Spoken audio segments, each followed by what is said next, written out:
नमस्कार मित्रमैत्रिणींनो, मी सोबतच्या एका नवीन व्हिडिओमध्ये तुमचं पुन्हा स्वागत आहे.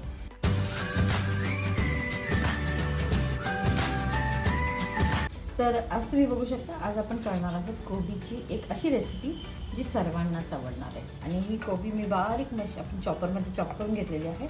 त्याचबरोबर आपण ह्याच्यामध्ये ॲड करणार आहोत कांदा, तो पण मी बारीक चॉप करून घेतलेला आहे.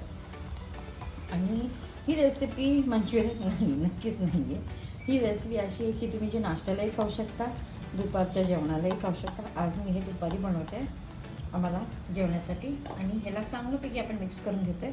त्याचबरोबर आपण ह्याच्यामध्ये काही मसाले टाकतो आहे, उदाहरणार्थ हळद, लाल तिखट, आपले रोजचे मसाले जसे की. आणि मग आपण ह्याला एक मोठ्या भांड्यामध्ये मिक्स करून घेणार आहोत. तर कांदा मिक्स करून झाला आहे. आता आपण त्याच्यामध्ये ॲड करतो आहे 4 ते 5 हिरव्या मिरच्या आणि फ्रेश कोथिंबीर,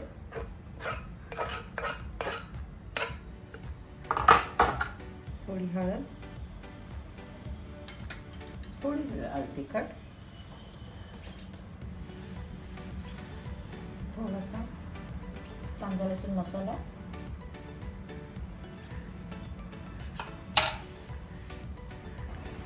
थोडा 1 चमचा गरम मसाला घेते मी,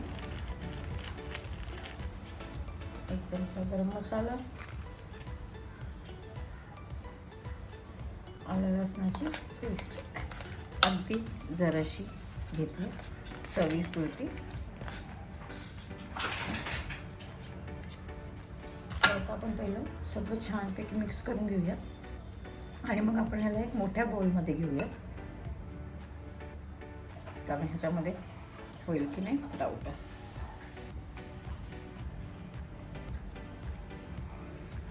आताच इतका सुंदर सुगंध सुटला आहे, असं तर लगेच खायला घ्यावं. एक प्रकारचं सॅलेडसारखं छान टेस्ट आले. ओके, ह्याला थोडा वेळ ठेवूया. आणि आपण ह्याच्यामध्ये आता घालणार आहोत मीठ, चवीनुसार मीठ घालणार आहोत. त्याचबरोबर आपण ह्याच्यामध्ये रवा ॲड करणार आहोत, बेसन ॲड करणार आहोत. तर चवीनुसार मीठ, रवा 1 वाटी आहे, मी ह्याच्यामध्ये मिक्स करून घेते. आणि त्याचप्रमाणे 1 ते 1.5 वाटी मी बेसन घेणार आहे. वाटीच्या आसपासच मी मीठ घेणार आहे. ह्याच्यामध्ये तुम्ही ज्वारीचं पीठ किंवा गव्हाचं पीठ, बेसन तर ॲड करावंच लागेल आपल्याला, पण ज्वारीचं पीठ, बाजरीचं पीठ, जे काही आपल्याकडे पीठ असतील ते आपण छानपैकी ह्याला एकजीव करून ठेवून देणार आहोत.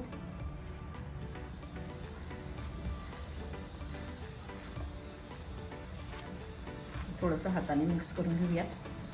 बॉन्डिंग झाली पाहिजे आणि पाणी सुटलं पाहिजे कोबीला. मी आता त्याच्यामध्ये जरासुद्धा पाणी ॲड नाही केलं. तुम्ही पाहिलं मी पाणी कुठेच ॲड नाही केलेलं आहे. तर आपल्याला पाणी आता लगेच ॲड करायचंच नाही आहे कुठे. छानपैकी त्याला एकजीव होऊन द्यायचं आहे आणि ह्याला पाणी सुटलं पाहिजे, चांगलं पाणी सुटलं पाहिजे, की जेणेकरून असं एक थोडंसं इडलीमध्ये कसं थोडंसं बॅटर तयार होतं तसं आपल्याला बॅटर बनवायचं आहे.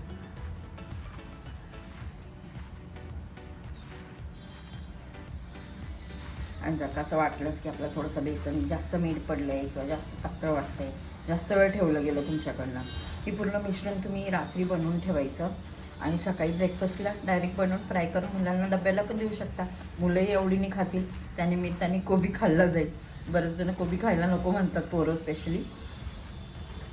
तर ही अशा पद्धतीने जर का तुम्ही केलं तर ती भाजी खाण्यातसुद्धा येईल आणि मुलांना कळणारही नाही की ही कोबी आहे म्हणून, हो की नाही.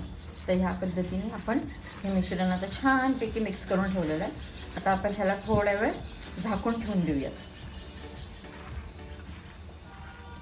मला नाही वाटत आता मला मोठे भांडं घ्यायची गरज आहे, कारण छान आता एकजीव झालेलं आहे ना, तर ह्याच्यातच मॅनेज झालं आहे.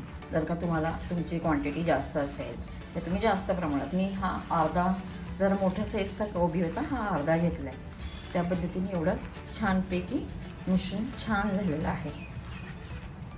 हे बघा ना, बिलकुलच मला पाणी घालायची गरजच नाही आहे. असं केलं तरी पाणी सुटतं आहे त्याला. तर बस रेडी आहे आपलं मिश्रण.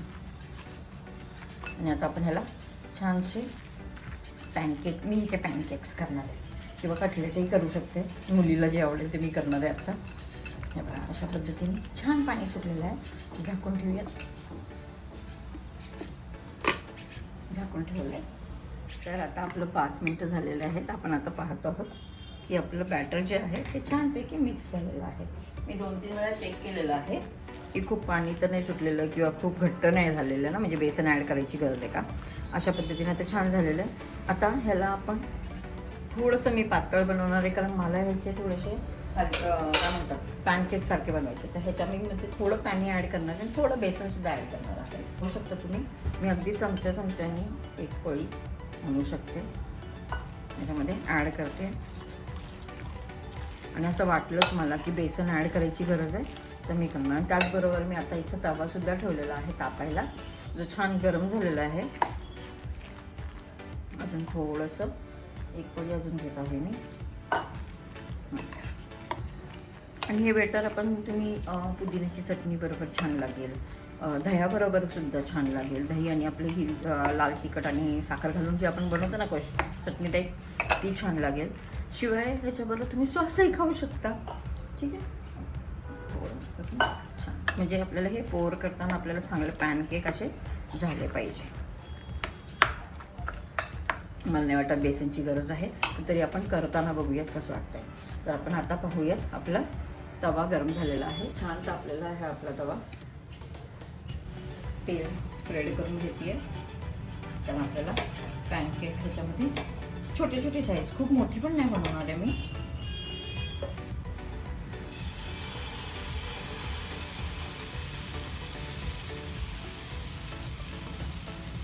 थोडीशी जाडसरच ठेवायचे आपल्याला. फिलिंग आहे एकदम, म्हणजे एक जरी मुलांनी खाल्लेला मुलांनी तरी फिलिंग आहे, पौष्टिक आहे. बघू शकता तुम्ही. हे छानपैकी पूर्ण झाल्यानंतर आपल्याला पलटी मारायची आहे. इथे एक साईडला बनवते छोटासा, बघूया किती वाजता आहे.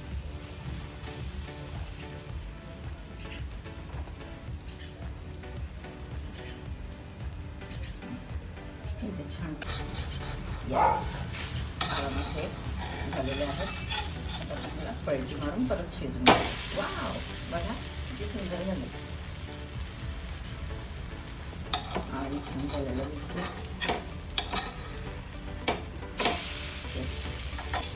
पण अशा पद्धतीने आपली ही रेसिपी होती आहे. तर अशा पद्धतीने आपली ही रेसिपी छान झालेली आहे. आणि आता आपण ह्याला गरम गरम सर्व करणार आहोत.